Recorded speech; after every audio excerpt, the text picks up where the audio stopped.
Good morning, afternoon, evening to everybody. Yes, I am about 5 minutes late, but I'm here. This is what happens when real stay-at-home moms try to multitask and you have a sick kid and the school calls and I'm trying to tell Justin, I promise I'm coming 2 places at once. Yes, I'm here, everybody. Welcome to another episode of Cosmic Heart Consciousness. Yes, you see, I have a guest today. This is not normal for me. I help you connect to the deepest part of yourself. I am your host, Tawnya Moseley, and my mission is to help light workers activate and expand their spiritual gifts. This is Justin. He's our guest. We're going to get to him, and he's going to talk all about his magical things that he does. As light workers, we try to share the message. Hello, Marie. Hello, everybody who's jumping on. So if you guys could hit your magical buttons and making that our mission to share light and love to the world. If you guys could share your this video to like-minded intuitives, like-minded groups, that would be amazing. Good morning, you guys. So Justin, thank you for being patient with me. Of course. I'm so excited that you are here. Everybody's like, what does Justin do? I'll say a blip and then I'm going to let him jump in because he's all about it. So Chinese medicine. I have your email up here because I didn't have a chance to write it here. But I like how you take the essential oils and really help people bust through their chronic pain. That's the spirit gave me that bust through stuff. So he's like, okay, that's not the language I use, but it works for me. I like it. So he really works one-on-one with clients with his background and also using essential oils. But let's just hear from Justin. He's the mastermind. He's got it all down. So Justin, thank you and welcome. And why don't you tell everybody what you do as I get my questions ready? Sounds like a plan. Thank you so much for having me here. I'm really glad to be on the show. So my background is in Chinese medicine and Taoism. Mm-hmm. And my study of Taoism was via the medicine, or my study of medicine was via Taoism. It's a chicken or egg sort of thing, but the fundamental idea is how do we use medicines, if you will, to help heal, but heal on something deeper than just a physical level. And so the practice of medicine on that level is really like, how do we touch into the spirit of the person to understand what their journey is, what the meaning or significance of their experiences are, and hopefully help heal the physical body, but also hopefully do more than that. Mm-hmm. And in Taoism, they're very big into trinities. So we have a physical body, an emotional body, and a spiritual body. It's sort of the basic premise of it. And so you're trying to look at that whole picture of the person, of what's going on all 3 levels, as we work with them, as we try to help them find meaning in their life and healing. So when did you start getting into this? When did you realize, what did you do before? When did you realize this is my path? This is my passion? I got exposed to Chinese medicine as a kid. Mm-hmm. I'm 46. I got exposed when I was 13, 14 through martial arts. You get banged up, you learn some topical ointments to treat your bruises, to treat your sprains, that sort of stuff. I've studied some Asian body work when I was in high school, learning how to treat stuff. And I just got more and more interested in it as I went through my life. I didn't plan on becoming a physician of Chinese medicine. I went to college, worked as a translator, and just really didn't like sitting behind a desk. Translator for what? English and Japanese. I lived in Japan for a while. Whoa, okay. And I really couldn't handle sitting at a desk all day. Right. And I worked with people. I did counseling for exchange students, and did translation work and that sort of stuff. But I really didn't like the desk job thing. And a friend of mine was like, well, you're into Chinese medicine. Why don't you go to school for that? And it was like somebody had just smacked me upside the head. I was like, oh, you're right. That's what I should do. So I worked for a while, saved up some money, went back to grad school and never looked back. That's awesome. So do you miss Japan? Yeah. Japan's a great place. I miss parts of it for sure. Right. I lived in Tokyo, and Tokyo's an amazing city, but it's also crazy and hectic. And if you can get into the countryside, some of the more sort of older, more sacred spaces of Japan are really just quite precious. Yeah, And can you definitely like worth feel going. the energy? Like Yeah. on Oh okay. yeah. I always Yeah. wondered No, about that. What yeah. kind of martial arts did you study? I've done a bunch. Most of my work now is in a Southern Chinese art called Hung Gar, which is a classic sort of Southern style of Kung Fu, which I've done for over 20 years. That style, but I did other styles before as a kid. When I lived in Japan, I did a lot of full contact fighting and kind of much harder, Right. more rough and tumble, but I was in my 20s, so it Right. was okay for my body at that point in time. Right now, I would probably die, but Right. back That's then it was good fun. Yeah, I also studied karate. So my thing is I wanted to go to Okinawa, Japan, and study with the masters. Mm-hmm. So Yeah, Okinawan martial arts are beautiful. yes, Really beautiful. that's awesome. Well, we're getting off the topic, but I'm like, Yeah. oh, that's kind of intertwined, whatever. My language is going to be all over the board. I've got like, whoosh. So,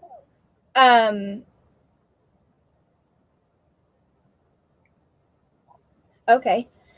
Sorry, Spirit helps me ask questions when my brain is scattered. Do you like, how do you go in first, like with a client? So if I was like your client, like how would you go through your three, like in your culture? How would you do that with your three? One of the key things that I like to do with people is a life history.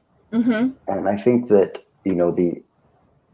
the Taoist perspective, a little different than the Buddhist perspective, is that we're all born with a curriculum. And that curriculum isn't necessarily karmic in the sense of I was bad in a past life, so I'm being born as a bug in this life. There's not that sort of hierarchical process. And so the goal when you're working with somebody is to try to begin to understand their curriculum as it's unfolding. But it's been unfolding for the entirety of their lives. And so what we do is a life history from birth to today and break it up into sort of 5-year increments to just sort of help us get some order to it. Mm-hmm. And what are the major physical, emotional, spiritual events that occurred that are in their mind? And I'll have people spend a few days to a week. I'm going to say that sounds like some time. Mm-hmm. Yeah. And what happens in that process is, one, they'll send it to me before I see them. So I have a chance to kind of see the story as it's unfolded in their life. Mm-hmm. But it also gets them back in touch with how they became who they are today. And so the treatment begins by them actually touching back into their history, even though we haven't technically done anything yet. Because once we can name what's there, we can now begin to interact with it. And so often many of these events that we don't think about are operating in the background, in the shadows. Right. And so my first step is to try to discover how things evolved. Mm-hmm. Where was the sort of primary emotional wound, psychological wound, physical wound that sort of kickstarted a process, and try to get back to that and unravel all the coping mechanisms that develop from that point in time. Because so much of what we see when we work with somebody in the immediate moment is all of their coping mechanisms that were necessary and are not bad necessarily. But we want to get beyond the coping and into healing. Mm-hmm. So so if we're face to face, because you do distance as well, right? Yeah. Okay. So if I'm going through and I'm talking about, times that spike that were in my history, do you like watch how the energy of the person changes? I mean, do you feel intuitively into this also? I do sort of two factors. One is that I use my cognitive brain to read the history and, based on my training in medicine, understand the implications of how they write certain things, the word choices that they use, and the way that they reacted to certain things. There's a certain amount of training in Chinese medicine that, this is a wood characteristic, or this is a fire characteristic, or this is a kidney thing or a lung thing, that my mental training allows me to paint a picture. And then what I'll usually do is, after I've sort of taken that in several times, is I'll sit and meditate upon a few of the the bigger events and try to just feel that inside myself. What was that experience that they had? And connect into it from their perspective, not from my cognitive analytical side, but really just emotionally, spiritually sort of feel their experience. Right. And that then allows me to kind of get a better grasp of how they're seeing the world. Mm-hmm. Because good medicine should treat the person for who they are, not based on who I am. Right. Right? If I want to help you, I need to help you from where you're at, not from where I'm at. I need to be able to join that journey with you. And so that becomes my spiritual part of how I connect into their process. So how many sessions is that? Because it sounds like it's kind of long. Well, that process, usually they'll fill out the paperwork, they'll mail it to me. I'll spend some time reading it, spend some time meditating with it, and then we'll have a session via Zoom or Skype video.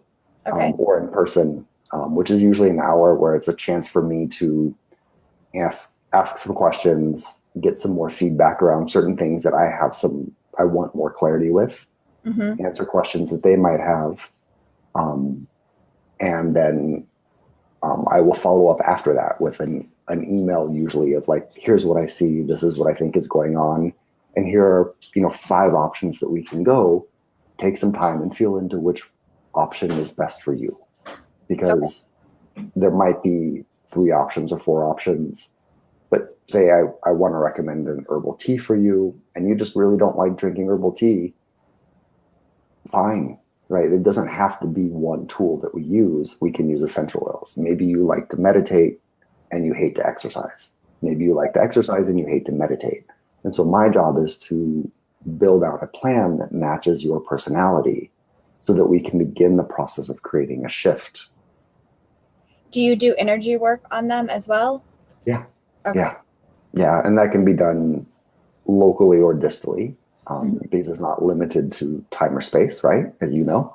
Yes. Yes, very much so. And I will do acupuncture. And one of the big things that is very central to me personally is I like to have people use, part of my training is in Taoism is around alchemy. Mm-hmm. And Taoists are very big to internal alchemy and external alchemy. And part of the realm of external alchemy is the ingestion of substance to help connect us into spirit in a different way. Mm-hmm. And so I'll have people drink a tea and then do meditation. Apply some sacred oils, some essential oils to sacred areas of the body, and then do their meditation. And so as much as is possible, I prefer for patients to do their own healing. I prefer for it not to be me or any semblance of them thinking that I'm the one doing the healing, because I'm not. Right. Right? It's either spirit, mm-hmm. and really ultimately it is just them. It is their willingness to open up to change that allows for things to shift. And so for me, most of the work that I do, I try to sort of guide people towards, let's have you do this work. And if you get stuck, let me try to give you some tools that you can put into practice to get unstuck. Right. And sometimes that's acupuncture. But so what is this tea business? Because I've heard this from other people. Like, is this like a special thing you guys make? Are you buying this at Whole Foods? Like, no, it's special. The Taoists have this rich tradition of external alchemy where they processed cinnabar and arsenic and all these sort of toxic minerals and that sort of stuff. And this is not those things. Okay. This is just plants. And they're plants that we use regularly in Chinese medicine for internal medicine diseases as well. Is this like the stuff like, what is the tea that you drink and then you have like all the, where Jamie's here, she can help me. Is it ayahuasca? Is it like that?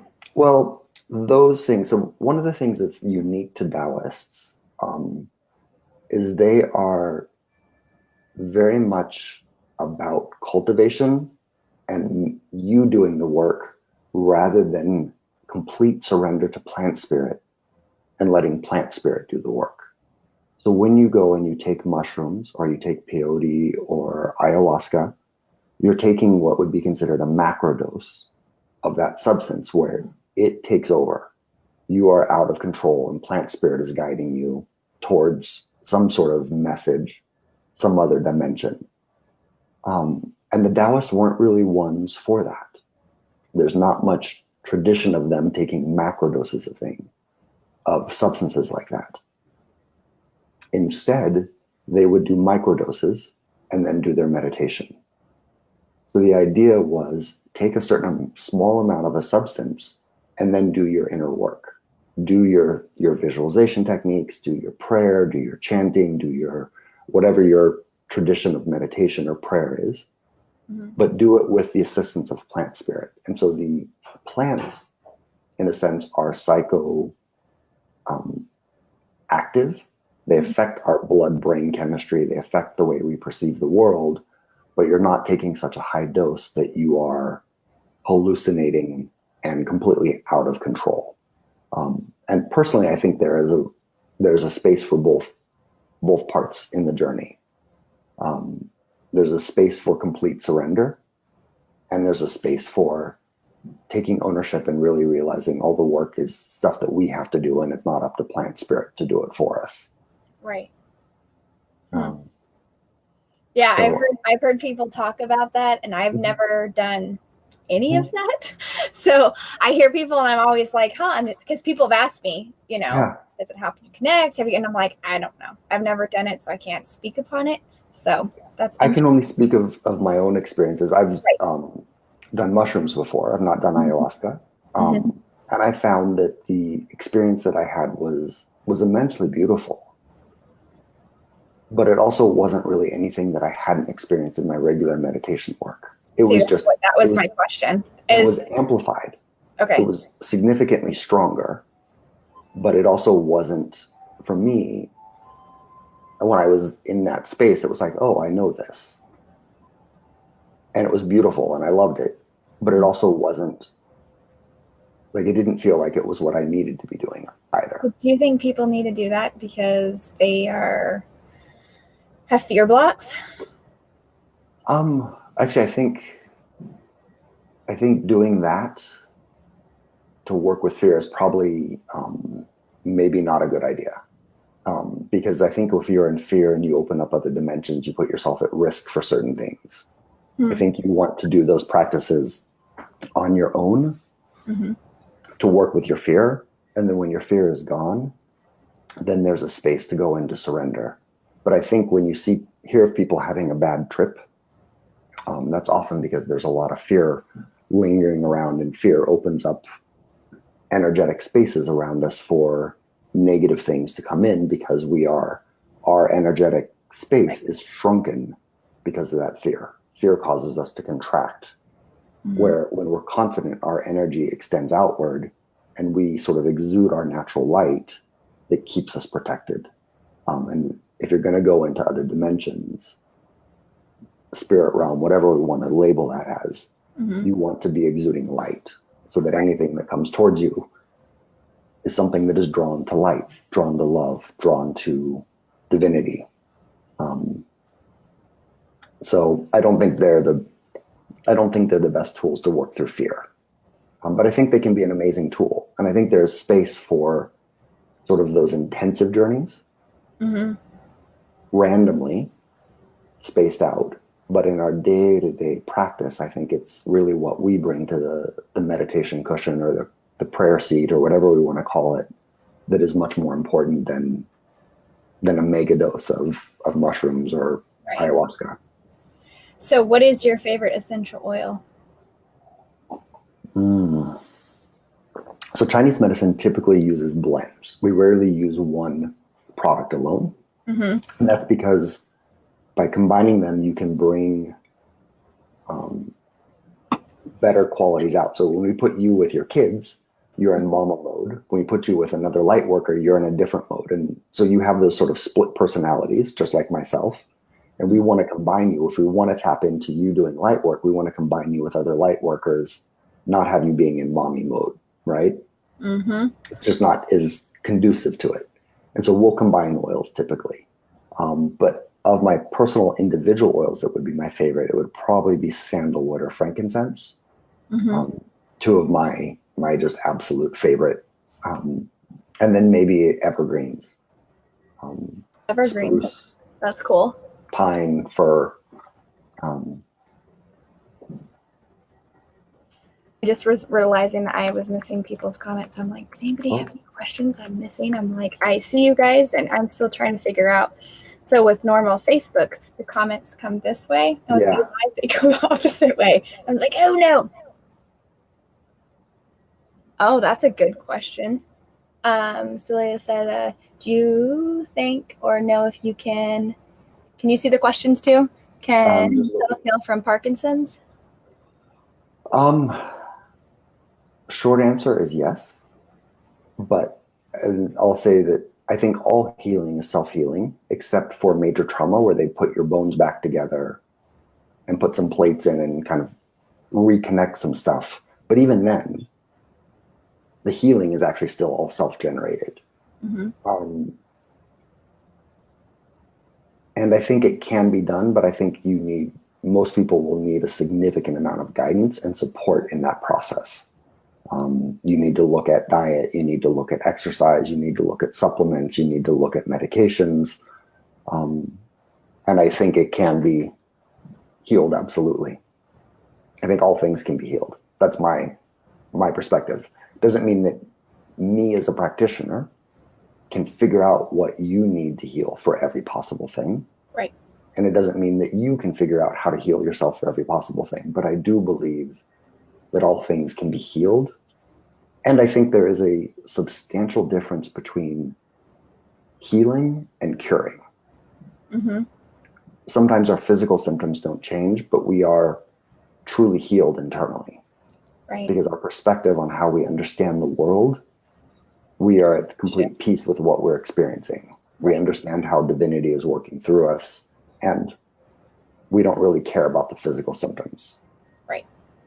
And it's when people, I know, because people are talking about pain management, when there's so many, that's he was saying, as Justin was talking about, when you heal emotionally, it all, and that's when I tell my people that I work with, kind of when you talked about chronic emotional healing, I say, once you heal the emotions, then we are open and ready for whatever physical that may come out of it, but not being stuck or limited to, I need this outcome. Yeah. The Taoist perspective around that stuff is really fascinating, and how it ties back into the sort of cycles of incarnation. And in Chinese medicine, our memories and our spirit are stored in the blood. They're part of the blood. Mm-hmm.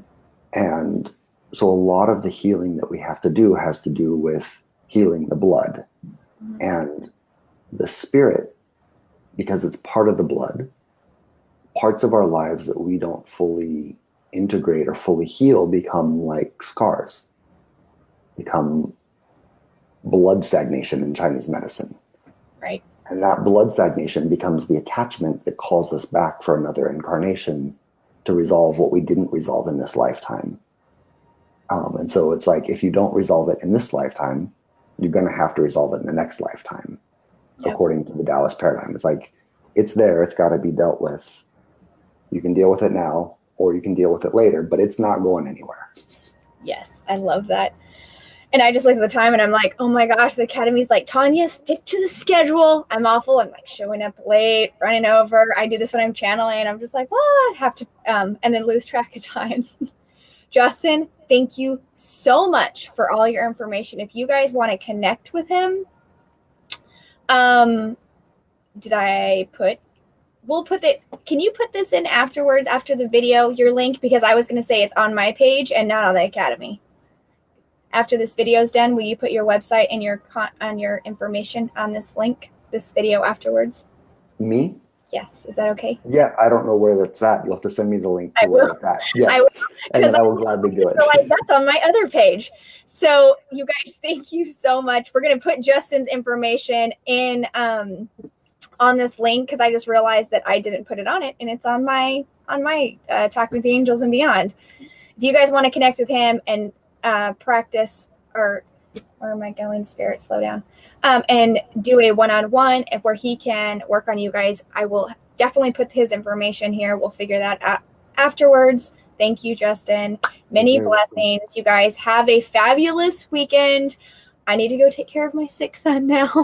I love you guys, and we'll talk soon. Thanks, Justin. Thank you, Tawnya. Blessings. All right, bye.